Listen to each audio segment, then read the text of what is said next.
The claim that the Quran has been perfectly preserved and that the perfect preservation of the Quran is a miracle can be quite confusing to non-Muslims. We wonder whether there's any good evidence that the Quran has been perfectly preserved. We wonder how preserving a book would even qualify as a miracle. But I figured out a way to help non-Muslims understand the Muslim position. I figured out a way to make this as clear as the Quran itself. I decided to find something else that's been perfectly preserved so that we can compare this other perfectly preserved thing with the perfectly preserved Quran. By understanding why it's miraculous for this other thing to be perfectly preserved, we can finally understand the miracle of the Quran.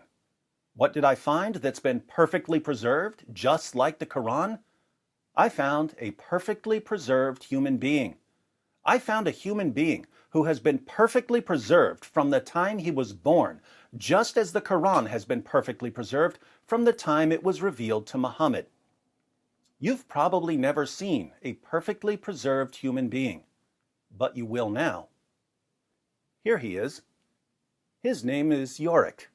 Yorick has been perfectly preserved, just like the Quran. Just as the Quran has never changed since the time it was revealed, so also Yorick has never changed since the day he was born.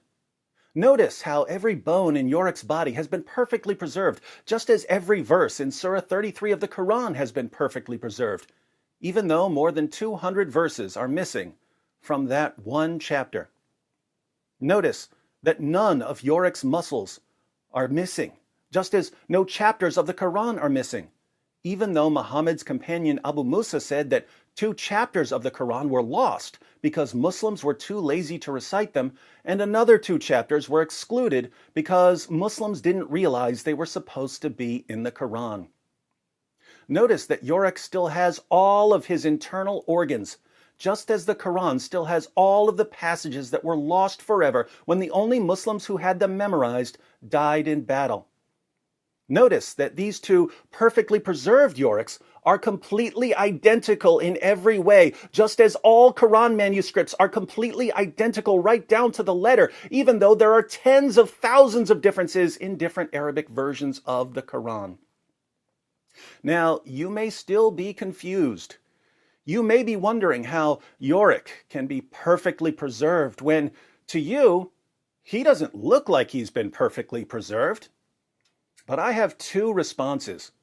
First, you don't know what Yorick looked like the day he was born, just as Muslims don't have a copy of the Quran from the time of Muhammad. Uthman burned all of the early copies of the Quran to cover up the differences. So we have no way of knowing how different today's Quran is from the original Quran, just as we have no way of knowing how different Yorick is from the day he was born.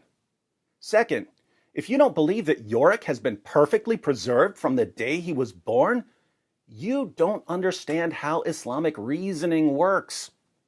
Yorick has been perfectly preserved because I say that he's been perfectly preserved, just as the Quran has been perfectly preserved because the compulsive liars we call Muslim scholars say that the Quran has been perfectly preserved.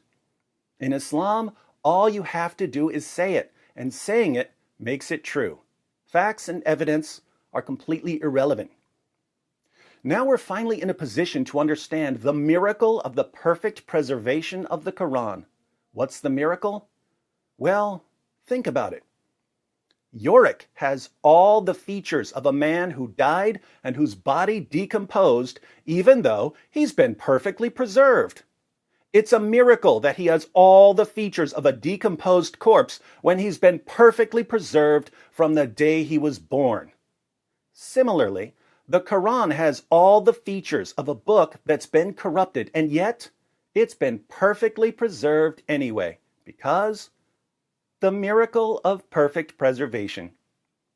If you'd like to learn more about the perfect preservation of the Quran, be sure to check out my playlist on the many ways the Quran has been changed and corrupted, and the many ways Muslim scholars and apologists lie about the changes and corruption.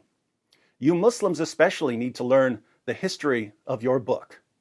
Unless Like poor Yorick. You don't have the guts.